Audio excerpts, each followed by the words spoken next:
Hello friends, welcome to crazy G K trick. तो आइए daily current affairs की series में आगे बढ़ते हैं और आज के सेशन में हम 16 नवंबर के सभी करंट अफेयर्स को यहां पर डिटेल में समझ लेते हैं। वीडियो में एंड तक बने रहिएगा। वीडियो पसंद आए तो वीडियो को लाइक और शेयर कर दीजिएगा। अगर आपको इसकी पीडीएफ चाहिए तो आप क्रेजी जी के ट्रिक के टेलीग्राम चैनल से या फिर क्रेजी जी के ट्रिक के एप्लीकेशन पर जाकर फ्री ऑफ कॉस्ट इसकी पीडीएफ को कलेक्ट कर सकते हैं। आइए आज के करंट अफेयर का सबसे पहला क्वेश्चन देखिए। हाल ही में पीएम नरेंद्र मोदी के द्वारा पीवीटीजी डेवलपमेंट मिशन किस राज्य से शुरू किया गया? Very very important. Last session में इस मिशन के बारे में मैंने आपको डिटेल में समझाया था। लास्ट सेशन में मैंने आपको बताया था कि पीवीटीजी जो मिशन है फ्रेंड्स, ये जनजाति समूह के विकास के उद्देश्य से जनजाति गौरव दिवस के मौके पर शुरू किया जाने वाला है। तो आप सभी जानते हैं कि जनजाति गौरव दिवस हाल ही में 15 नवंबर को मनाया गया।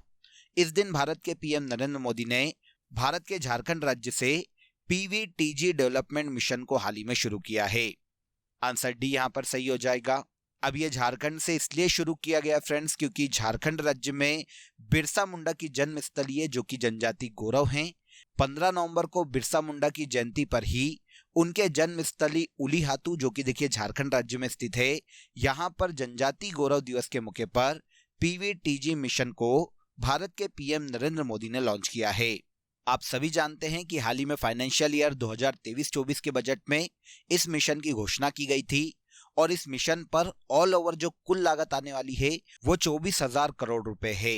हाल ही के बजट में इसका प्रावधान किया गया था।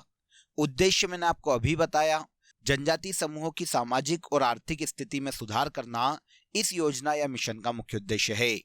मिशन के तहत जितने भी जनजाति इलाके हैं भारत में, वहां पर सड़क और टेलीकॉम कनेक्टिविटी को बढ़ाना, बिजली की सुविधा, पेयजल, सफाई, शिक्षा, एजुकेशन, हेल्थ, पोषण, इन सभी की सुविधाएं मुहैया कराना इस मिशन का मुख्य उद्देश्य है। तो याद रखिएगा, पीवीटीजी मिशन के लिए सेंट्रल गवर्नमेंट ने 24,000 करोड़ रुपए के बजट का प्रावधान किया है और हाल ही में इसे भारत के झारखंड से जनजाति गौरव दिवस के मौके पर भारत के पीएम ने लॉन्च किया है। देखिए दोस्तों, अगर आपको मंथली करंट अफेयर्स की डिटेल पीडीएफ लेना है तो आप रूट एप्लीकेशन या क्रेजी जीके ट्रिक एप्लीकेशन से डाउनलोड कर सकते हैं। साथ ही आप वीडियो के कमेंट बॉक्स में भी लिंक दिया हुआ है जहां से क्लिक करके आप ले सकते हैं। इन मंथली करंट अफेयर्स पीडीएफ में देखिए पूरे मंथ के जो सबसे ज्यादा एग्जाम रिलेवेंट क्वेश्चन होते हैं उन क्वेश्चन को यहाँ पर डिटेल के साथ प्रोवाइड किया गया है, जो एग्जाम के लास्ट टाइम रिविजन में आपको बहुत हेल्प करता है। तो एक बार जरूर क्लिक करें। चलिए आगे बढ़ते हैं। सेकंड क्वेश्चन देखिए, चर्चित painting woman with a watch किसके द्वारा बनाई गई? तो देखिए ये एक पेंटिंग का नाम है friends, woman with a watch नाम की, जिसे देखिए पाब्लो पिकासो के द्वारा बनाया गया है। अब सुर्खियों में क्यों है, हम इसकी बात करें तो देखिए पाब्लो पिकासो जो कि स्पेन के एक चित्रकार है फ्रेंड्स, इनकी यह जो पेंटिंग है हाल ही में देखिए न्यूयॉर्क में 139 मिलियन डॉलर में बिकी है। इस पेंटिंग को वहां पर स्थानीय रूप से फेमे ए लॉ मोट्रे के नाम से जाना जाता है और normally woman with the watch इस पेंटिंग का ओरिजिनल नाम है। तो किसकी पेंटिंग है, यहां पर हमारा क्वेश्चन ये था। तो woman with the watch Spain के चित्रकार पाब्लो पिकासो की पेंटिंग है जो कि देखिए 139 मिलियन डॉलर में बिकी है न्यूयॉर्क में। अब देखिए ये पिकासो की दूसरी सबसे महंगी पेंटिंग है फ्रेंड्स। इसके पहले अब तक की इनकी सबसे महंगी पेंटिंग लेस फेम्स डी अल्गर थी जो कि 2015 में ऑलमोस्ट 180 मिलियन डॉलर में बेची गई थी। और अब इनकी दूसरी painting woman with a watch New York में 139 मिलियन डॉलर में बेची गई है। इसके बाद आगे आ जाइए, गिलर पुरस्कार 2023 किसे प्रदान किया गया? देखिए गिलर पुरस्कार क्या है, किस कंट्री के द्वारा दिया जाता है, किस क्षेत्र में दिया जाता है, इसकी बात हम बाद में करेंगे। पहले ये जान लेते हैं कि 2023 का जो गिलर पुरस्कार है फ्रेंड्स, ये 2023 में सारा बर्नस्टीन को दिया गया। आंसर ए हो जाएगा। लेखिका सारा बर्नस्टीन को हाल ही में गिलर पुरस्कार 2023 से सम्मानित किया गया। सारा बर्नस्टीन को ये जो पुरस्कार है इनके उपन्यास स्टडी फॉर ऑब्सिडियंस के लिए दिया गया है। सारा के इस उपन्यास में एक युवा महिला की कहानी है फ्रेंड्स। उस महिला को अपने जीवन में किन किन कठिनाइयों का सामना करना पड़ा, उनके साथ लगातार एक के बाद किन किन दुर्घटनाओं से उनका सामना हुआ, इसके बारे में इस उपन्यास में बताया गया है। तो सारा बर्नस्टीन के उपन्यास स्टडी फॉर ऑब्सिडियंस के लिए उन्हें 2023 के गिलर पुरस्कार से सम्मानित किया गया। अब देखिए इस पुरस्कार की बात करते हैं बिना किसी कंफ्यूजन के, तो यह पुरस्कार कनाडा के देखिए कथा साहित्य का सर्वश्रेष्ठ साहित्य पुरस्कार है। किस क्षेत्र में दिया जाता है? तो कनाडा की गवर्नमेंट के द्वारा दिया जाता है। कनाडा कंट्री में फेमस है और यह हर साल लिटरेचर के क्षेत्र में दिया जाता है। अब यह जो पुरस्कार है फ्रेंड्स, अंग्रेजी में प्रकाशित बेस्ट कनाडाई नॉवेल या फिर ग्राफिक नॉवेल या फिर कोई कनाडाई शॉर्ट स्टोरी कलेक्शन को हर साल प्रदान किया जाता है। तो गिलर प्राइज, यहाँ पर आपको ये पता चलता है इसके बारे में कि कनाडा में दिया जाता है। कनाडा में लिटरेचर के क्षेत्र में दिया जाने वाला सर्वोच्च सम्मान है।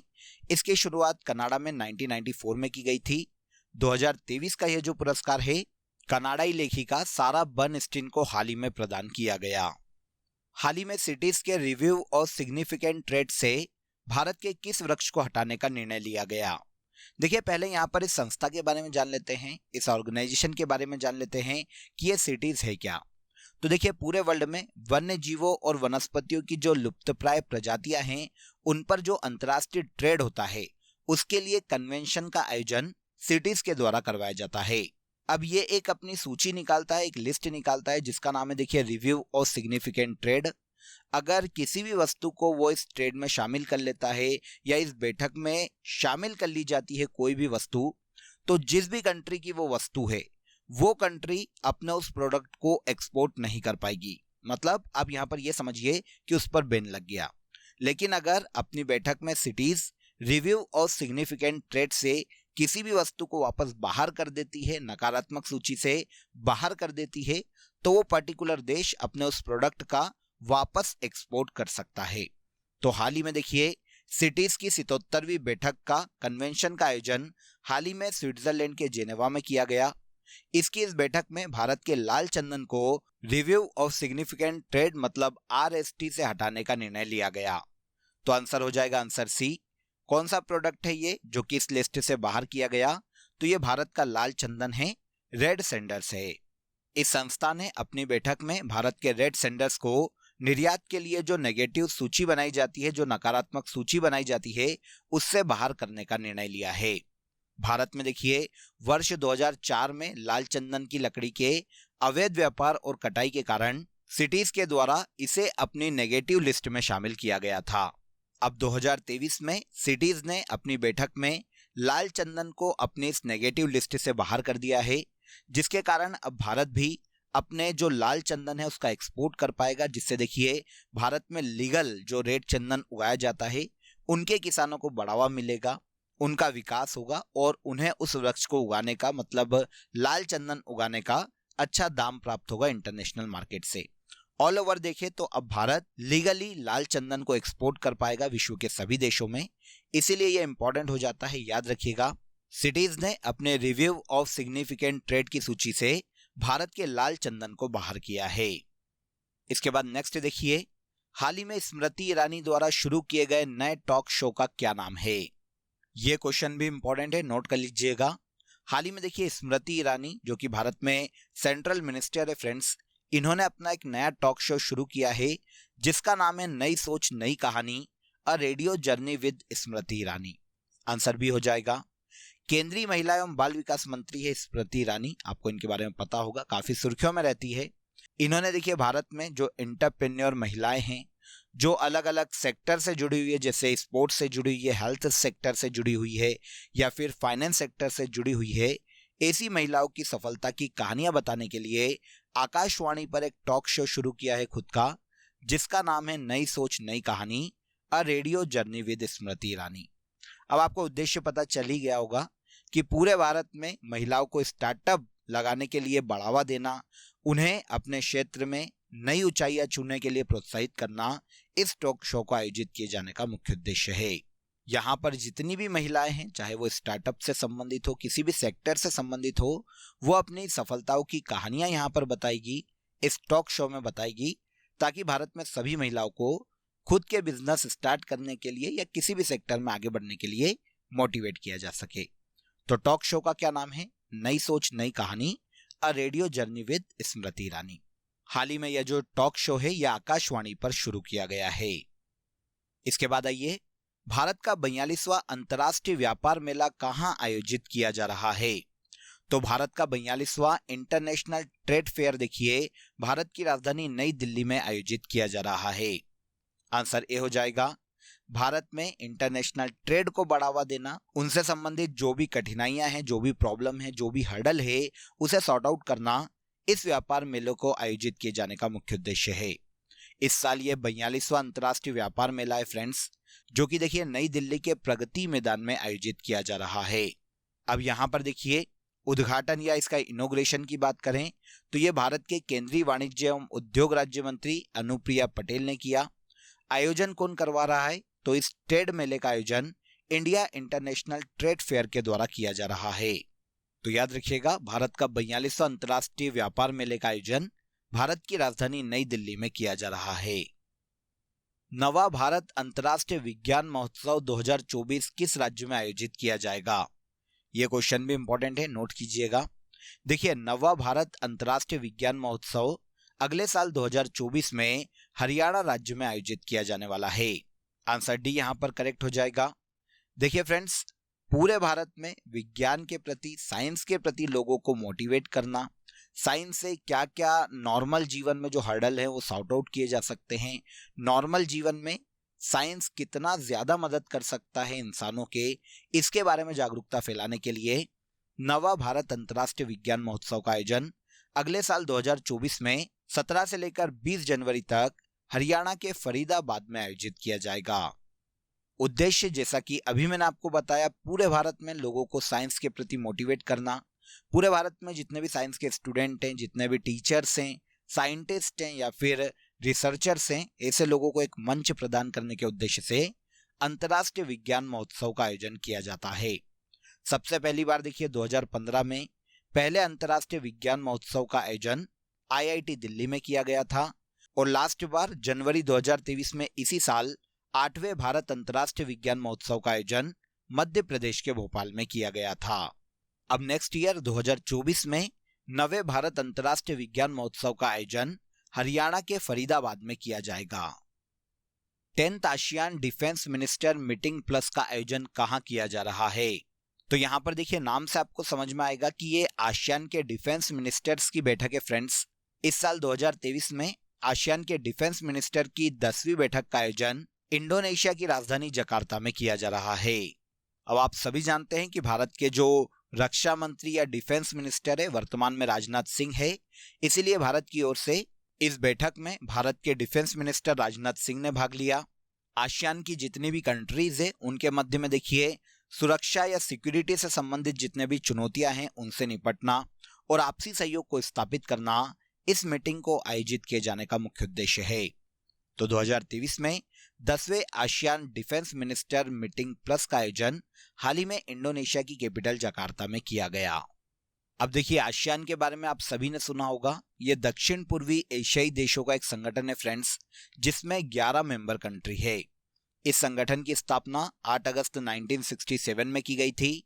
इसका हेडक्वार्टर इंडोनेशिया के जकार्ता में स्थित है और 2023 में इसी साल इसकी 11वीं मेंबर कंट्री मतलब सबसे नया देश सदस्य तिमोर लेस्ते बना था। तो आसियान में तिमोर लेस्ते को मिलाकर वर्तमान में 11 सदस्य देश है। इसके बाद आ जाइए, हर साल 15 नवंबर को किस राज्य का स्थापना दिवस मनाया जाता है? हर साल 15 नवंबर को झारखंड राज्य का स्थापना दिवस मनाया जाता है। आंसर सी हो जाएगा। झारखंड राज्य की बात करें तो 15 नवंबर सन 2000 को बिहार से अलग करके झारखंड को भारत का 28वां राज्य बनाया गया था और इस तरह से 15 नवंबर सन 2000 को झारखंड राज्य अस्तित्व में आया था। इसीलिए 15 नवंबर को झारखंड राज्य के स्थापना दिवस के रूप में मनाया जाता है। यहाँ पर आप ये भी याद रखिएगा कि 15 नवंबर को ही भारत में जनजाति गौरव दिवस के रूप में भी मनाया जाता है। अब ये जिनकी याद में मनाया जाता है बिरसा मुंडा, ये भी झारखंड राज्य से ही बिलोंग करते हैं। तो याद रखने में आपको ज्यादा प्रॉब्लम नहीं होगा। अब झारखंड राज्य की थोड़े से कैजुअल फैक्ट देख ले फ्रेंड्स। तो देखिए, जो खनिज यहाँ से प्राप्त होते हैं वो कोयला, तांबा, लोह अयस्क, यूरेनियम, बॉक्साइट, अभ्रक, चांदी, ये ऐसे खनिज हैं जो कि हमें झारखंड राज्य से मिलते हैं, क्योंकि इसी राज्य में छोटा नागपुर का पठार स्थित है जो कि भारत का रूर प्रदेश कहलाता है, क्योंकि यह भारत का खनिज संपन्न क्षेत्र है।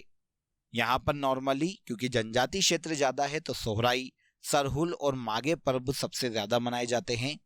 नदी की बात करें तो दामोदर नदी जो कि छोटा नागपुर के पठार से निकलती है, झारखंड की सबसे प्रमुख नदी है। झारखंड को भारत में बुशलैंड के नाम से भी जाना जाता है। हर साल 15 नवंबर को झारखंड राज्य के स्थापना दिवस के रूप में मनाया जाता है। ओके, इसके बाद आज के करंट अफेयर का सबसे लास्ट क्वेश्चन देखिए। चर्चा में रही बायोपिक 800 द मूवी किस क्रिकेटर की बायोपिक है? देखिए 800 विकेट लिए हैं एक व्यक्ति ने टेस्ट क्रिकेट में और इनका नाम है मुथैया मुरलीधरन। तो ये जो बायोपिक है फ्रेंड्स 800 द मूवी, ये मुथैया मुरलीधरन की बायोपिक है। इनका नाम आपने सुना होगा। ये श्रीलंका के स्पिनर गेंदबाज थे फ्रेंड्स, जिन्होंने काफी पहले वैसे तो संन्यास ले लिया, लेकिन अब इनके जीवन पर 800 द मूवी नाम की इनकी बायोपिक रिलीज हो रही है। तो किसकी बायोपिक है ये पूछा गया है, तो ये मुथैया मुरलीधरन की बायोपिक है, जो कि श्रीलंका के ऑफ स्पिनर खिलाड़ी है। इस मूवी का जो ट्रेलर है फ्रेंड्स, हाल ही में भारत के मुंबई में भारतीय क्रिकेटर सचिन तेंदुलकर ने लॉन्च किया था। इस मूवी में या इस बायोपिक में आप नाम से समझ जाएंगे कि मुथैया मुरलीधरन के प्रोफेशन के बारे में, उनकी निजी जिंदगी के बारे में बताया जाएगा और उन्होंने 800 टेस्ट विकेट कैसे लिए, उसके सम्मान में ही इस मूवी का नाम 800 द मूवी रखा गया है। तो किसकी बायोपिक है ये पूछा जा सकता है, तो याद रखिएगा ये क्रिकेटर मुथैया मुरलीधरन की बायोपिक है, जो कि श्रीलंका के स्पिनर गेंदबाज रहे थे। क्लियर? तो यहां पर देखिए हमने 16 नवंबर के सभी करंट अफेयर्स को डिटेल में समझ लिया। अब आ जाइए आज की फैक्ट शीट में हम भारत के प्रमुख सम्मेलन को डिस्कस कर लेते हैं, इंपॉर्टेंट कॉन्फ्रेंस को जान लेते हैं, जो कि इंपॉर्टेंट है वही हम यहाँ पर डिस्कस करेंगे। पहला देखिए 108वां भारतीय विज्ञान कांग्रेस का आयोजन जनवरी 2023 में इसी साल नागपुर में किया गया। 17वें प्रवासी भारतीय दिवस सम्मेलन का आयोजन 2023 में एमपी के इंदौर में किया गया था। एशिया का सबसे बड़ा एयर शो एरो इंडिया 2023 का आयोजन फरवरी 2023 में कर्नाटक के बेंगलुरु में किया गया था। 14th वर्ल्ड स्पाइस कांग्रेस का आयोजन महाराष्ट्र के नई मुंबई में किया गया। इसके बाद 12वां विश्व हिंदी सम्मेलन का आयोजन फरवरी 2023 में फिजी के नाडी में किया गया। 8वीं विश्व सुरक्षा कांग्रेस का आयोजन जयपुर में फरवरी माह में किया गया था। 22वां विश्व सतत विकास शिखर सम्मेलन का आयोजन फरवरी 2023 में हाल ही में नई दिल्ली में किया गया। इसके बाद 7th अंतर्राष्ट्रीय धर्म धम्म सम्मेलन का आयोजन मार्च 2023 में मध्य प्रदेश की कैपिटल भोपाल में किया गया और 23वें राष्ट्रमंडल विधि सम्मेलन का आयोजन मार्च 2023 में इसी साल गोवा राज्य में किया गया था। इन सभी इंपॉर्टेंट कॉन्फ्रेंस को याद रखिएगा, पूछी जा सकती है। अब आ जाइए लास्ट डे के सेशन में जो करंट अफेयर हमने डिटेल में समझा था उसे हम एक बार यहाँ पर रिवाइज कर लेते हैं। सबसे पहला देखिए विश्व चिकित्सा और स्वास्थ्य खेलों का आयोजन हाल ही में कोलंबिया में किया जा रहा है। आईना पोर्टल भारत की ministry of housing and urban affair से संबंधित है। संपूर्ण सूचकांक भारत में सिडबी के द्वारा लॉन्च किया गया। एनपीसीआई द्वारा हाल ही में यूपीआई सेफ्टी एम्बेसडर के रूप में पंकज त्रिपाठी को नियुक्त किया गया है। सर्बिया के टेनिस खिलाड़ी नोवाक जोकोविच ने टेनिस खिलाड़ियों में लगातार 8वें साल शीर्ष पर रहने का मुकाम हासिल किया है। बेन गुरियन नहर परियोजना इजराइल में स्थित है। भारत का सिक्किम राज्य एक ऐसा राज्य है पूर्वोत्तर का जो कि म्यांमार के साथ सीमा साझा नहीं करता। प्रतिवर्ष जनजाति गौरव दिवस 15 नवंबर को मनाया जाता है। इसके बाद देखिए सेल ब्रॉडकास्ट अलर्ट सिस्टम को सीडॉट के द्वारा बनाया गया था।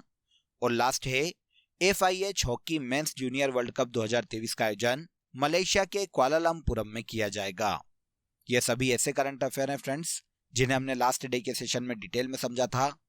अब आ जाइए आज के लिए आप सभी के लिए क्वेश्चन ऑफ द डे देख लीजिए। 108वां भारतीय विज्ञान कांग्रेस का आयोजन 2023 में कहां किया गया? आज ही के सेशन में हमने इसे डिस्कस किया है, तो आपको बिल्कुल भी प्रॉब्लम नहीं होगी।